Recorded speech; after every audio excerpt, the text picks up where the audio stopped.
The biggest freedom that I've seen is when advisors can kind of take a step back to say, okay, all I have to do is go back to doing what I got into this for, and that is seeing clients. This next generation that's coming up, they're really looking to have drive and motivation and excitement and passion behind their work. Too many founders step in and try and prevent the fear of failure, but then they prevent the success that they want in their leader. Welcome to the Total Succession Show. I'm your host, Tyson Ray, joined by Kim Cochenour. We're glad you're here. Subscribe at totalsuccession.com/podcast and let each episode guide you closer to a confident, well-planned exit. Today's conversation just might be the nudge you need to start preparing for what's next.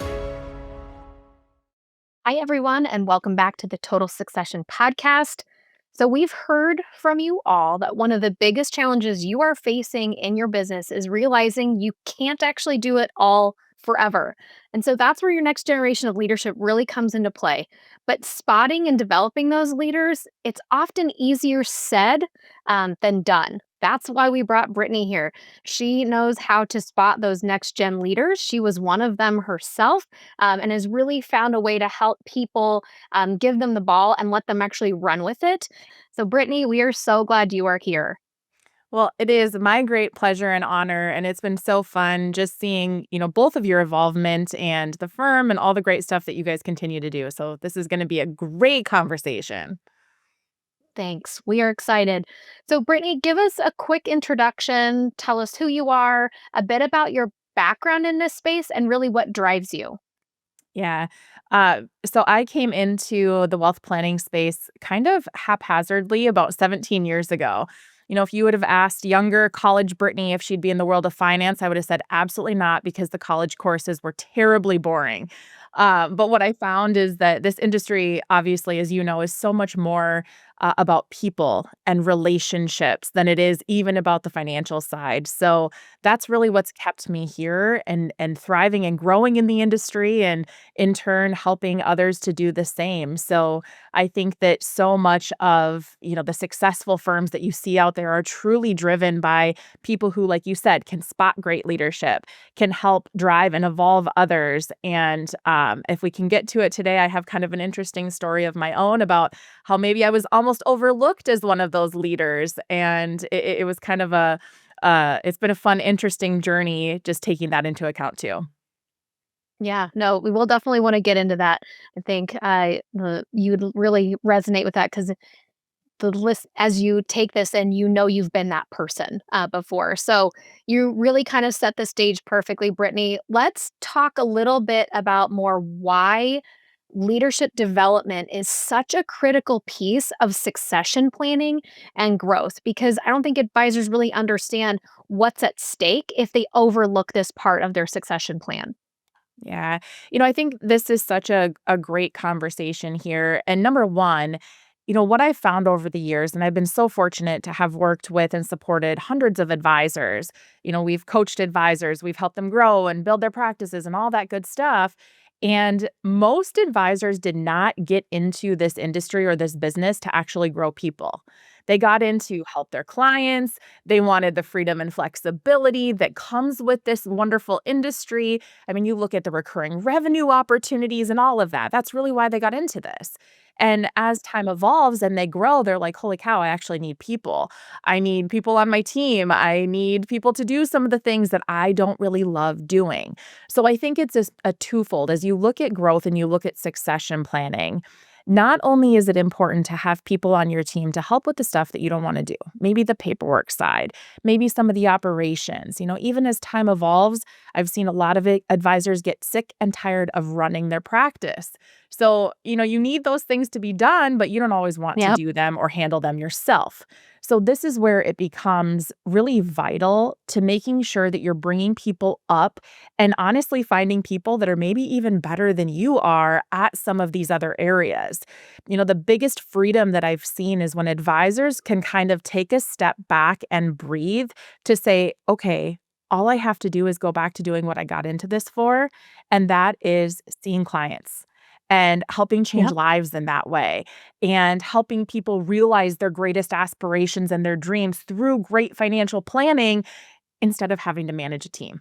or review my P&L all the time, or do all those things that drive us bonkers. So I think that that is really the why behind this. And, we can get into maybe some of the things that you can do to spot talent, because sometimes I will tell you, we are too close to our own stuff. We can't see the forest through the trees, and we can honestly overlook great talent that's standing right in front of us unless we bring in maybe some outside perspective. Very true. You might be listening to this, and is your problem the fact that because you had to figure it out, you expect everybody else in your team to have to figure it out? Because you reach a point where having someone responsible for the leadership and the development and the policies and procedures and the teaching that you didn't have may actually help accelerate the team members that you have to be able to do some of these things and to be able to be developed and plugged in culture. And I think the mistake we make as the founding leaders, the ones that had to figure it all out, we default to that expectation. That's how I did it, right? And that's not probably then the best way to do it going forward once the business is established. Yeah, very true, Tyson. Yeah, and I'll comment on that too. In the world of, let's just call it, female entrepreneurship, we actually call that the queen bee syndrome. I don't know what it's called amongst male counterparts. But it's one of those things where it's like, hey, I had to figure it out. You can figure it out too.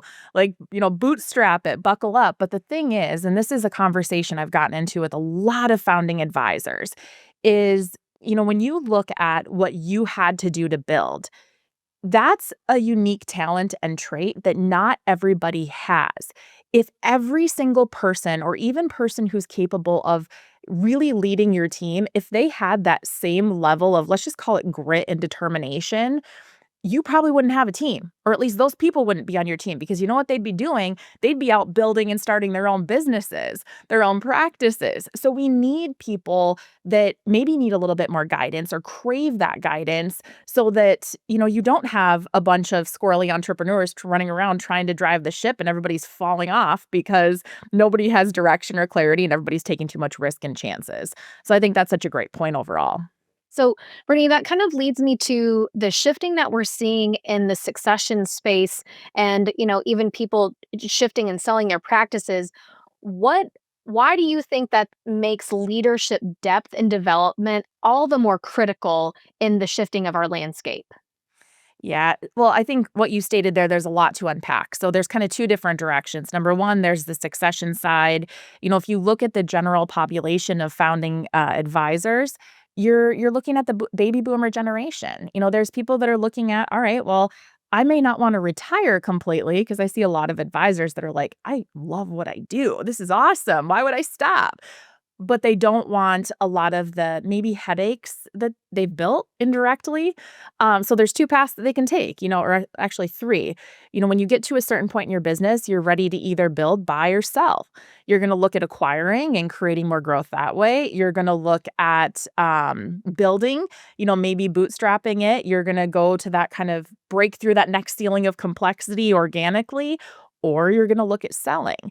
And I will tell you, having been part of really every single part of that cycle I just talked about, the trifecta, you have to have strong leadership that have counter abilities, abilities that are different than yours to get through.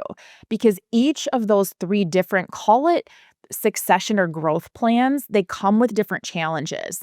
And I'll just use, for example, if you're listening to this and you are the founding advisor, you're the one that is supercharging ahead, you're busting through to new growth levels, you need somebody on your team that is that stable growth partner. The person that's going to say, call it, if you speak the EOS language, the entrepreneurial operating system language, that person that can really be your integrator. The person that's like, okay, well, those are great ideas and we're ready to go full speed ahead, but have you considered this, this, and this? Somebody to really honestly protect the rest of the team from some of the insanity that can happen with somebody who's just supercharged and driven. So I think that any massive change, any massive growth in the business, it really requires that counterbalance of different leadership styles. No one being more important than the other, but all together synergistically, they're necessary when you hit those major growth milestones. Yeah, absolutely. I feel like this podcast is a therapy session for me. You know what? I've joked. I've said the one thing I was hired to do it at Sweet Financial Partners was to be the team therapist. So hey, let's do it. Yeah. It's a safe space, Tyson, for Certainly. you and all the listeners. It's great. It's great. Yes.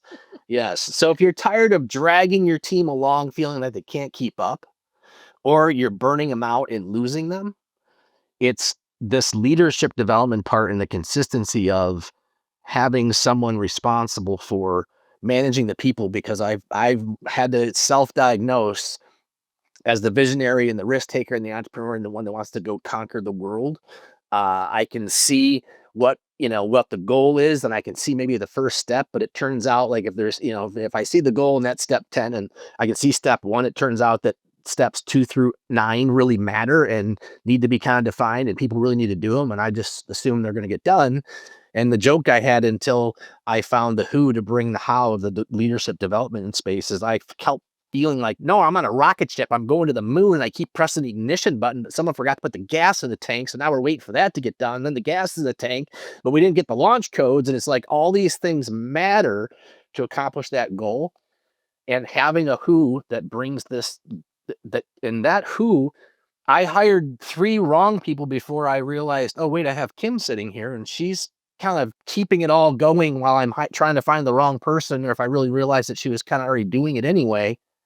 That, to your point, Brittany, I've experienced, it was right underneath my nose, and some of it's letting go. I think the male side of it, that's what I wrote down. It's like you said the queen bee. I'm like, I think it's the it's letting it go. It's just letting go. Mhm. Yeah. That's hard. It is, it really is, and, a couple of things there in what you said too, Tyson. I mean, I'll just give the example because it's good timing. When we talk about not being able to see the forest through the trees, and we're hunting and trying to find this ideal person, and all along that person has been standing right in front of us. It's kind of like the love story, right? You watch these rom-coms and you're like, "Oh, it's actually been my best friend the whole time." Well, it's the Kims of the world that are sitting there steering the ship, and you're like, "Okay, I was too close to it." So, my own personal example is, I had come on, like I said, about 17 years ago. I came in as a client service associate into the firm that I worked for at the time, and I was really wanting to get out of the paperwork processing. I came from a managerial role. It was what I had gone to school for. It was really leadership, business, all those great things. I missed it. So the gal who was in the office at the time, she was the operations manager. She was going to move. And I'm over here sheepishly, young 20-something Brittany, like raising my hand going, I think I can do I it. can do it. I talked to the recruiter at the time, and mind you, our founder had brought on a recruiter who they were offering like a Mercedes Benz for somebody to move. We're in rural Minnesota. Like, you have to convince people to come here. So he's offering this Mercedes Benz, this huge package, and our recruiter gets him on the phone after talking to me, and she's like, "Dude, what are you doing? Just put Brittany in the role." And he was like, "What? Brittany? Like, are you sure about this?" Did you get the Mercedes? That's all I want to know. No, to this day, I still never got the Mercedes, and I tease Brian about it all the time. He'll laugh when he listens to this. Yeah, so push comes to shove, I get put into this role, and very quickly, there's commonalities in, my vision and my thought process and what our founder wanted, and, he will say that until I stepped into that true leadership role, it took him forever, if ever, to get certain things implemented. So be it different programs that he was involved with. He would try to bring like strategic coach. If you're into strategic coach, Dan Sullivan is the creator of that. He was in it for like 20 years and couldn't get anybody to embrace it. And then I came on and I'm like, well, there's a different way. There's a different approach to get this done. And so it's just things like that, in my opinion, and this kind of goes to the second part of what you said, Tyson. When you are a founder and you are driven and you're looking at finding and scouting that next level leadership that can maybe help you close the gaps in steps 2 through 9, because you're focused on 1 and 10 and all that great stuff. There are so many different operating systems out there that can help businesses grow, scale, and give a clear path for your, call it successor leaders or current leaders in your business. My opinion is there's one fatal flaw in every single one of them. I love the systems. I love the foundation. It helps keep things organized, but it treats people, the people on your team, as a method for getting what you want versus leaning into what they want, helping them accomplish that and getting them so tied into your vision and supporting you that they don't ever want to leave. I think a great Mm. example of this that's going on right now that's relevant to when we're recording this is all of the recruiting that's happening in the AI space. So I'm going to take, for example, Meta. They have been trying to scout for great talent with OpenAI. Okay. And what's happening is they're putting these packages in front of people that are just stinking insane, like crazy amounts of money, crazy amounts of opportunity. And some of them are getting turned down. And the reason for that is because the people that are working for the companies that they don't want to leave, they feel so seen and so heard and like they're part of something that is so much bigger than themselves that they're like, you can throw, the world at me and I'm not going anywhere because I feel part of this. And I think that is the fatal flaw that these operating systems don't totally touch on is how do you as a leader and how do you encourage your successor leaders to really lean in and find out what your people wants? What drives them? What do they care about? More than just like, do you like PTO or do you like raises? Like, who cares? Like really getting to know the Right? person as a human and what they want. And I think that's where so much opportunity lies so that those steps 2 through 9 get looped together with the 1 through 10 and everybody works harmoniously. Yeah. Well, and that's critical because it looks beyond just the policies, the procedures, the to-do list. It really actually allows everyone to align with the vision so that you have full buy-in from all invested parties and you'll be more of a force than the one person at the helm. And I think that's really powerful for the business. And truthfully, I believe this next generation is really looking for that opportunity. They want to find meaning and purpose in what they're doing. They're not like their grandparents' generation that was like, I worked here forever. I punched the clock. I got in. I got out. Like this next generation that's coming up, they're really looking to have drive and motivation and excitement and passion behind their work. And they can do that in any industry. And so it's great that we're in such a relationship industry. Like, what a powerful force if you can harness all of that together.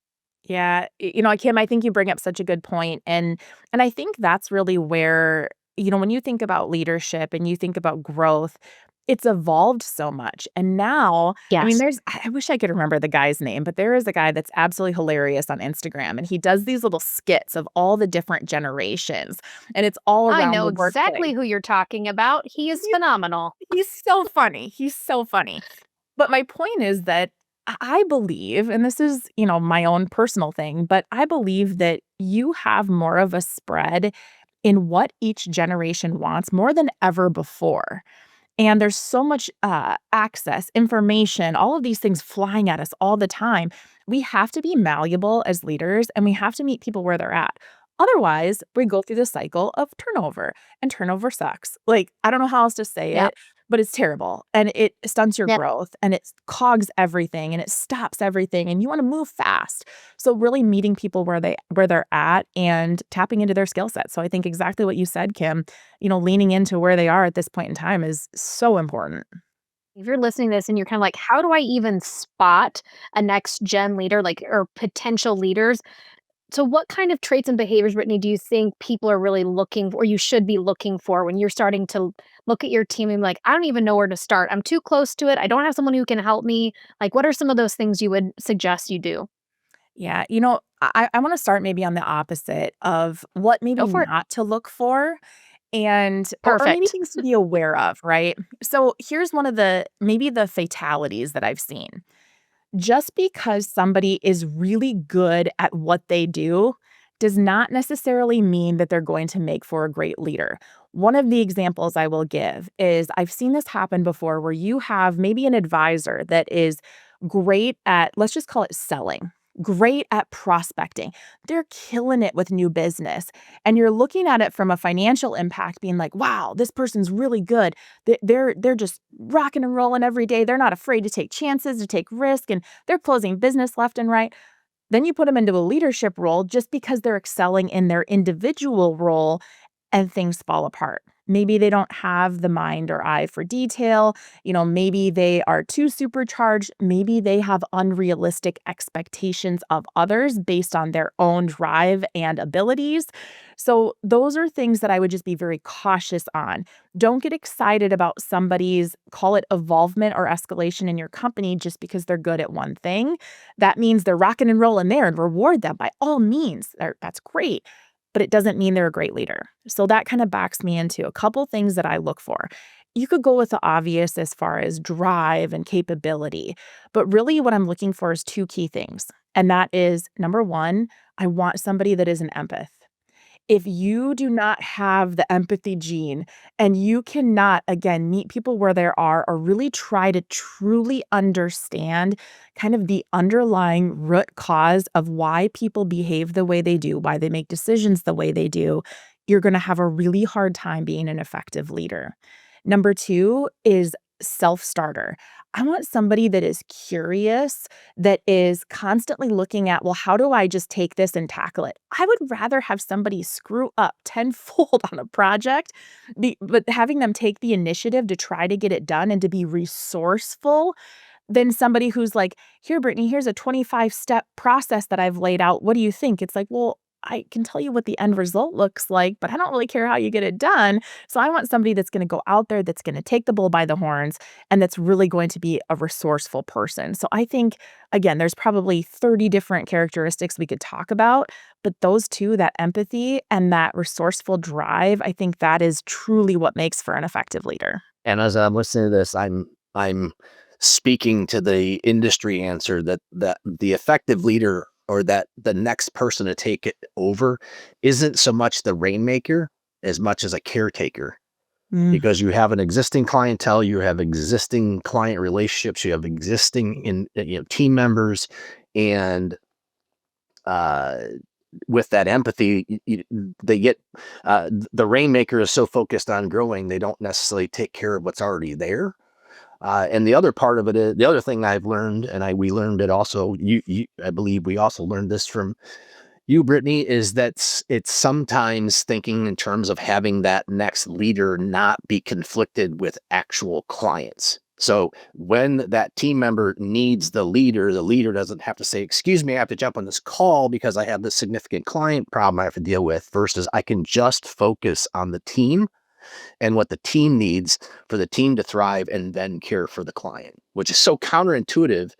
But that's where we really had the explosion in the team and the growth and the impact, is because the leader wasn't conflicted with the business.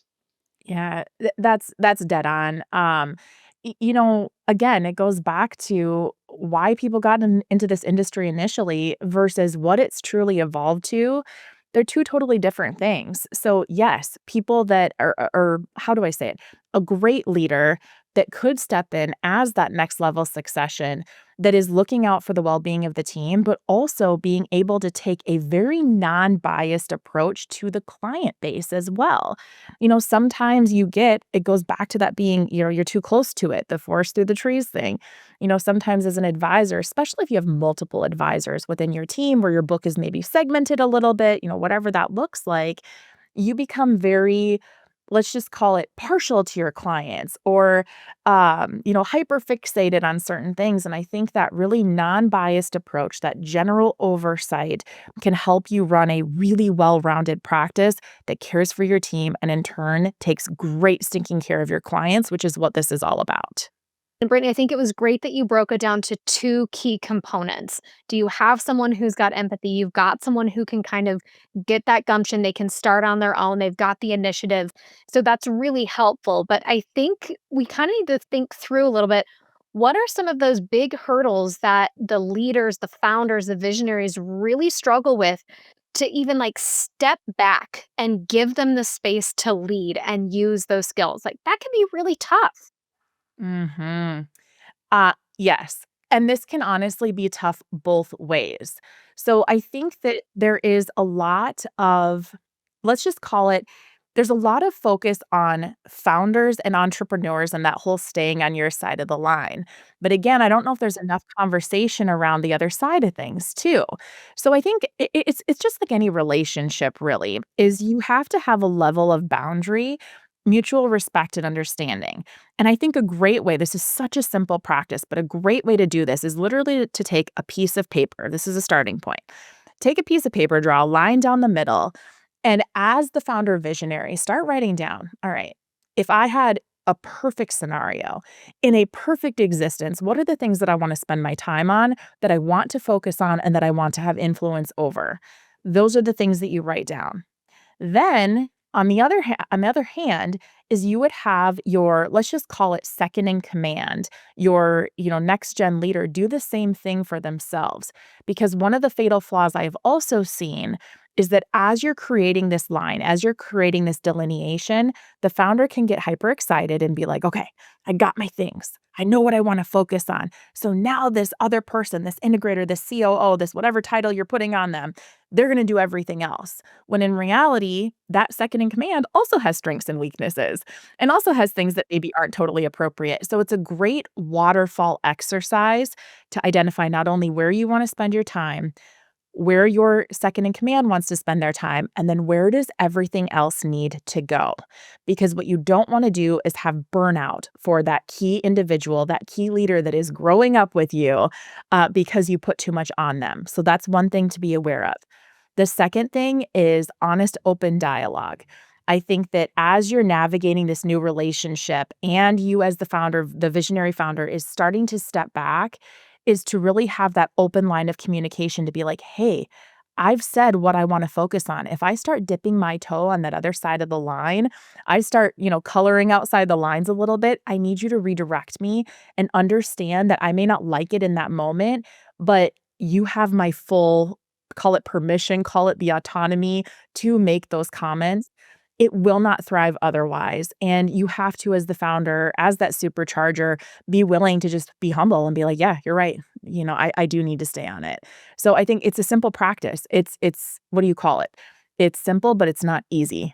It's hard to let people start running your company, especially when you've had great success up to this point.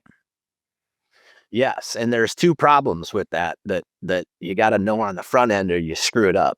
Uh, and it is either me, the founder, forgetting I empowered the leader to take over things and that I'm still doing the job or getting myself involved. There's a saying in our office, don't bring it to Tyson unless you want to take it over. Mhm. And so there's a part of it basically saying, here, don't bring these things to me anymore. There is a great saying, and I don't know who said it, but you can only be successful to the extent that that you have the ability to fail. And too many founders step in and try and prevent the fear of failure, but then they prevent the success that they want in their leader. So that both the founder needs to basically realize that, and then you, the founder, and this leader that you're bringing up, they could be totally aligned, but you have these other team members, and if anybody has kids, we do this to our parents constantly. We'll play one off the other. And the other thing the founder can do is answer a question that shouldn't have been directed to them when you've now empowered this leader, this next gen person to start stepping into that role, because it undermines the authority, it breaks down the communication line, and the employees want to test that, because if you hire them as the founder and the relationship was there, they're going to want to keep that, because half the time they're probably manipulating you and getting what you want and not doing what they should be doing, which is why you need the leader in the first place. I'm laughing because I've seen this so many times. So first of all, Tyson, don't feel bad. You're not the only one. The other It's thing that therapy. I'll the other thing that I'll say though too is that I think a well-intended founder can actually harm, call it the respect that this second in command, this next gen leader is trying to maintain and earn. And what I mean by that is, a lot of times because it's your baby, like, especially if you are the first founder, this company is like your child. And, if things are maybe brought to your attention or you see something slipping and you start jumping in or you start trying to offer solution and answers and all these things, what it feels like for that second in command is like you are absolutely negating their capabilities.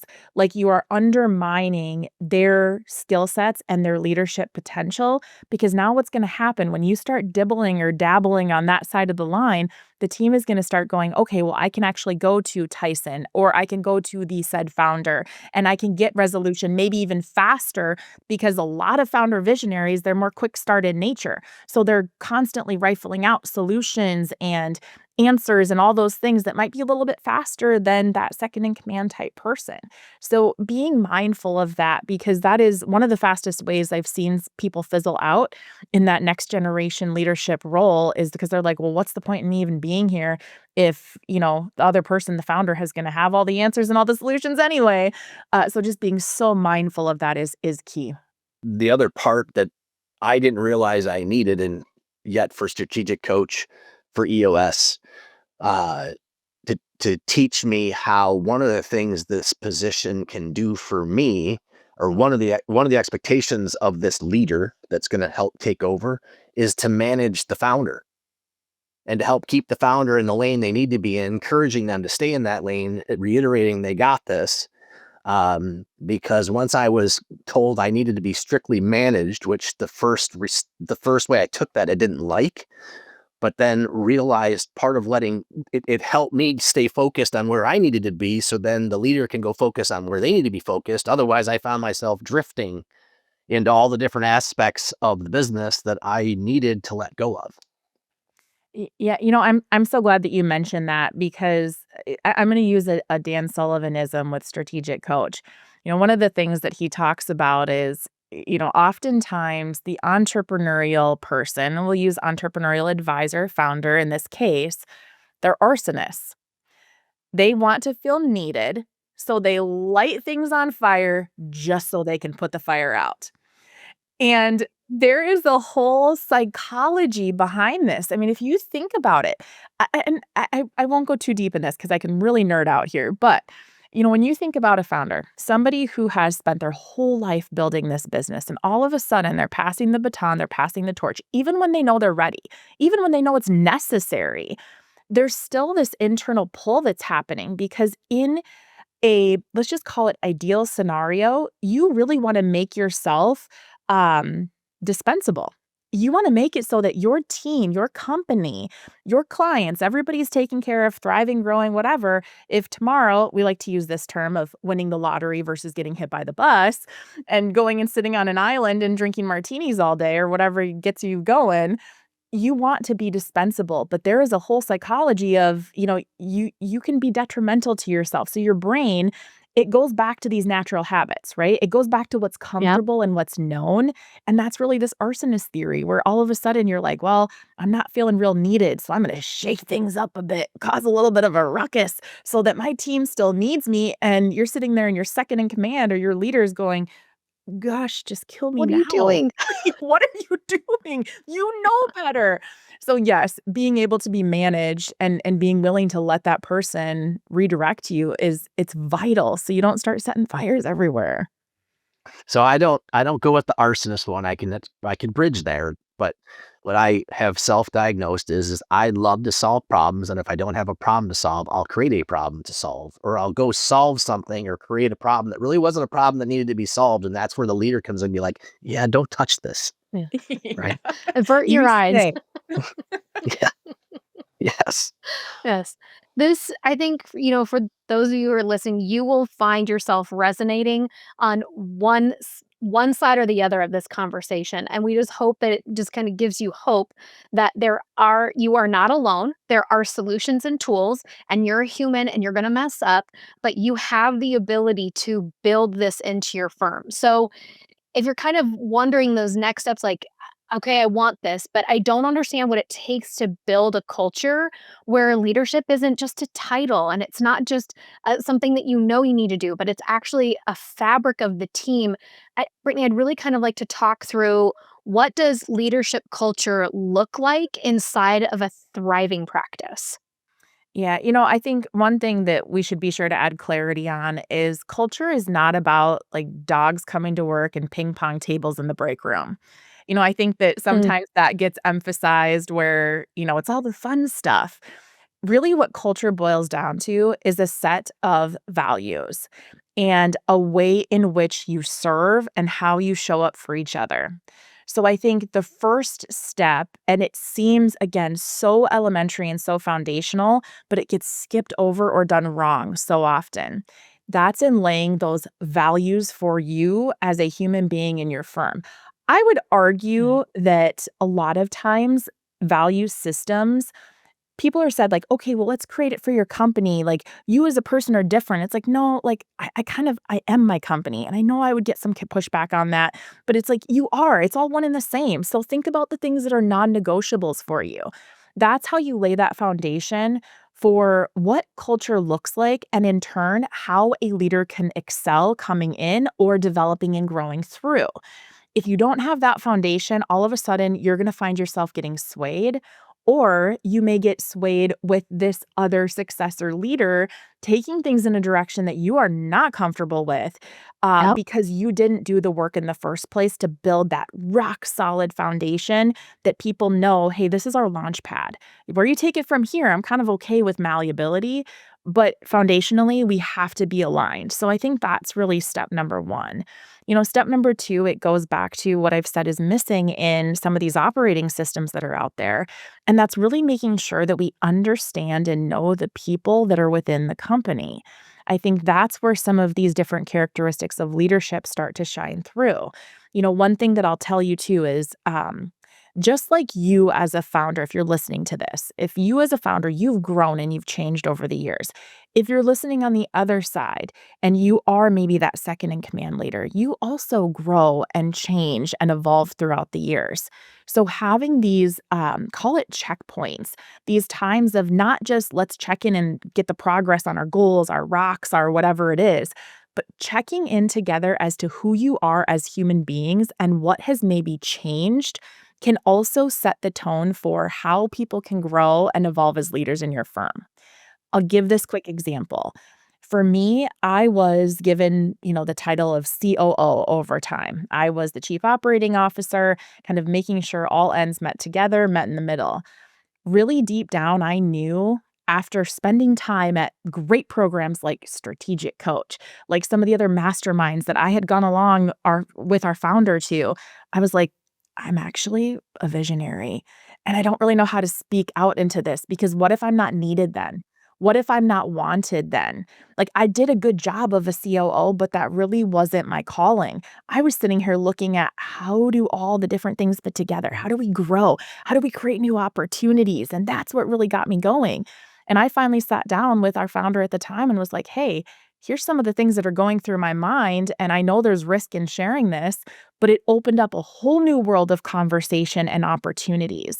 So again, it goes back to we get so fixated on the goals and the stuff and the projects and all this that we forget to come back to the human being. And I think that's really where the biggest call it leaps and bounds in that relationship between founder and successor leader come into play, and really where you start to uncover new skill sets that maybe that person didn't even realize they had when you first started these conversations of leadership.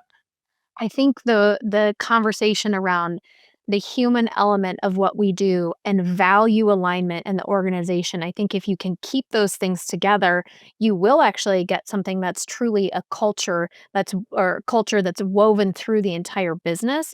And you're not going to be so stuck on just the four words in your vision statement, or you want to have coaching only for, those high achievers and performers. It really brings, I think, the heart of what advisors love is the relationship they have with their clients. They can kind of envelop that in their own team members and kind of do some of that planning too, which is a huge bonus that I think people are looking for in the companies they work for these days. Well, it's a natural progression in the industry, and not even in our industry, just in business in general, that when that CEO leaves from a legacy standpoint, it is often either the COO or the CFO that steps into those roles, depending on which skill sets were needed to complement the rest of the team. And as hard as it might have been to hear that, if you're one of the founders on this, listening to this, um, that's the ultimate goal, because when you do leave, even if you have the best other leader, if they can't step into that executive role, you're not going to be able to have the exit, or your exit might need to look differently. Mm. The other thing that I'm thinking about as you're both sharing there is I was in a recent conversation with a group of advisors and all founders, all leaders by their own right. And one of the conversations that came up was about AI. And I hate to bring this up again, but it's just very, very relevant to the times that we're in. And one of the gentlemen said, yeah, I'm growing my team and we've got this whole, pathway, but do I even really need to hire anybody? Because I'm pretty sure AI is going to take care of most of it. And I was like, oh, dude, dagger through the heart. Like, You're missing it. you're missing it. And, the thing that I'll say, and this was one of the comments that I shared is, when you think about embracing, and this all ties back to leadership, but when you think about embracing new ways of growth, new technologies, AI, whatever, AI is not going to replace all human beings. I don't care what the news media and what all the craziness is saying out there. We're not all going to get replaced by robots, okay?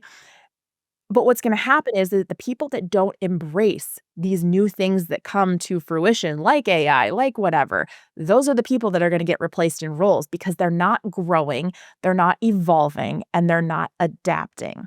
So I think what that goes back to, again, is really making sure, and I think our industry is so perfectly positioned for this because of the relationship aspect, is it's our due diligence. Yeah, stay on top of all the AI stuff, but don't get sucked into it and really look at how you can evolve your people to grow even more, to foster deeper relationships. And I think that we have a beautiful thing coming in our industry is we're going to have even more opportunity for all roles in the company to shift more to relationship building versus processing and day-to-day admin stuff. That's really cool when you look at the roadmap and the plan for the CEO, the plan for that future exit, because now instead of worrying about who's going to do this role over here and this, it's all going to be relationship focused. And I think that is going to be just the coolest thing that happens in the next coming years because of technology advancements. AI is not replacing what we call the kitchen table conversation that the clients all need from time to time to be able to enjoy the best life they can afford. Amen. Yes. Yep, very true. So, because, those who are listening are really kind of thinking through succession, they're thinking through the planning of their business, that whatever those next steps are, they're really kind of geared towards that. So, I think it's really important that we kind of highlight the benefit of developing a strong leadership team for the preparation of your practice for growth and successful successions or exits or that next step. So, how does the leadership depth impact the valuation of the business or the transition of a business? Yeah, I'll full disclosure, I am by no means a valuation expert, but I have been able to go through that whole exercise of really looking at how do you increase value for your company? Because ultimately, I mean, that's the end goal here, right? Like you want to increase value, you want to serve more people, and you want to be able to have a beautiful, lucrative future. So when you look at developing leadership and really developing that kind of multitude of components amongst the team, if you're looking at what your end goal is, and there's two different ways you could kind of look at this. As a founder, there are a few that'll probably stay in until they're like 108 and the good Lord takes them home and all of that, and that's their only plan, and that's fine. But for the rest of us, when we look at the path, you kind of have two choices. You're either building to sell to maybe an outside party, or you're building to have internal succession, or maybe there's that 2.5 and it's a combination of both. What we've seen is, when a buyer is looking at a firm in our industry, they want to see that they have strong leadership because most buyers don't want to buy a headache. They don't wanna buy a dysfunctional team. They don't wanna buy it and have it be like there's one key founder and that founder's like, "Dude, I am gonna coast through this retention and earn out, and I am out of here in 3 years." They wanna make sure that structurally and soundly that the rest of the team is gonna be taken care of, that they have boots on the ground for your specific office, and that the clients are going to not really feel a difference, and they're not going to feel negatively impacted by any change that may happen by that type of transaction. So I think it becomes vital to make sure that you look at what gaps you maybe have. So go through the exercise, pretend like you're going to sell your business, even if that's not your path right now. even if you have internal successor leaders, go through the exercise of saying, okay, if I get real honest with myself and get the input from your other leaders too, but if I get real crystal clear, real nitty gritty honest with myself, where are our gaps? What are the things that we're maybe not keeping as close of an eye on? Or where are opportunities that we're missing because we're not really geared up for that level of growth? And get super honest with yourself so that you can close those gaps, be it with some of the people on your team currently, or when you're looking at a partner who maybe would be an acquiring partner, you can have real solutions to the things that are happening. Otherwise, those transactions can go south very fast, and you don't want that either. So I think those are a couple things to consider when you're looking at that next level progression. I think that's helpful because I think you can kind of get overwhelmed with the concept of what is this really going to do for my practice? How can I actually implement this? What am I actually leaving to that next generation or the clients? And so I think that's really practical advice to kind of sit down, try and find your own blind spots. As I've been listening to this and I'm thinking of you who is listening and you're saying to yourself, I don't know if I have the time, right? It takes years to develop this, assuming you get the right person to develop. And so if you're listening to this and you're kind of identifying the fact, I don't have the next 5 years to develop the leader to basically think about succession. Your options out there is kind of what Kim was just saying. It's either teaming up with somebody else who has that leadership team, or when you're looking for a strategic partner or a acquirer, that they can bring in that executive leadership team to free you up from some of those operations. And that is another opportunity to basically maybe let you enjoy how you end your career in a way you couldn't before, because you think you got to struggle and effort to find the right leader, but you're running out of time to do it. Yeah, and I want to tie both of those together too, because I think this is a necessary conversation, especially in our industry, because we do have, let's just call it a longer lifestyle of or life cycle of founders staying in the business. If you're looking at what your succession might look like and you're considering whether it be a full-on sale or internal succession or whatever it is, hiring somebody that isn't just the HR specialist. I think that's valid. And I think that is so true. And again, it goes back to what we've said this whole time, the forest through the trees thing. We're too close to our own stuff. So having outside perspective is so darn valuable. But I wouldn't stop there. And I would go to two more avenues. Number one is if you're looking at selling and that's your succession and you've got the leadership thing and the whole dynamic you're looking at, working with an intermediary party that knows these acquiring partners and make sure it's a cultural fit, you cannot put a price tag on that. We did that with our firm when we had somebody acquire us, and we would have never done it if we were not completely culturally aligned, because we care way too much about our people and our clients to do anything other than that. Second to that, though, too, is it's just like we coach clients on. It's just like we tell them, okay, well, you need to know what you're retiring to, not just what you're retiring from, and how are you going to spend your waking days, and where's your energy going to go, and all of that. We also have to do that for ourselves when it comes to the succession of the business. So there are some amazing business exit coaches out there. It may feel like fluff. I can tell you from experience, it is not. It is necessary. When we went through this whole succession plan and the sale of our firm, I had hired a business exit coach. And if nothing else, there was some weeks that all I did was vent because I was so frustrated with the process or something else or whatever was going on. And then there were other weeks that I was like, hey, here's a challenge we're facing. Help me navigate this in a way that's productive for the team and for us as a leadership unit too. So having that while at the same time making sure that myself and the other, leadership partners we're focused on what our next was and what impact did we want to make. And those are things that can get forgotten when you're planning for succession, because all of a sudden you got maybe a little bit more time. And that's when you start creating problems, lighting fires, whatever the case is. So make sure that you're taking that into consideration too, because it's an emotionally challenging thing. It's worth doing because you're either going to, if you're listening to this and you're the founder, you're either going to decide how this works or it's going to be decided for you or for your family. Yes. Yes. That is so true. So, well, this has been an incredible conversation, Brittany. So, to the listener listening, the founder, if they only take away one piece of advice from today, what would you want them to have? Hmm. I think that's such a great question. I think the one thing I'd have people consider is get out of your own way. I know this is preached on before, but I think it's so important. Like, you are so talented. If you are listening as a founder and you've built a successful practice, man, like, seriously, stop and soak that in and honor it and get excited about it, but also realize that it's time for that next level growth. And sometimes growth can mean letting somebody else grow up into some of the voids that maybe you don't need to be filling anymore. So I think that just allowing yourself to really focus on what you love, what drives you, what gets you excited to get out of bed, and let you go back to that and let somebody else handle the rest, because chances are they're going to be even better at it than you are. And that just creates harmony all the way across the board. That's a wrap on today's episode. Thanks again, Brittany, for joining us.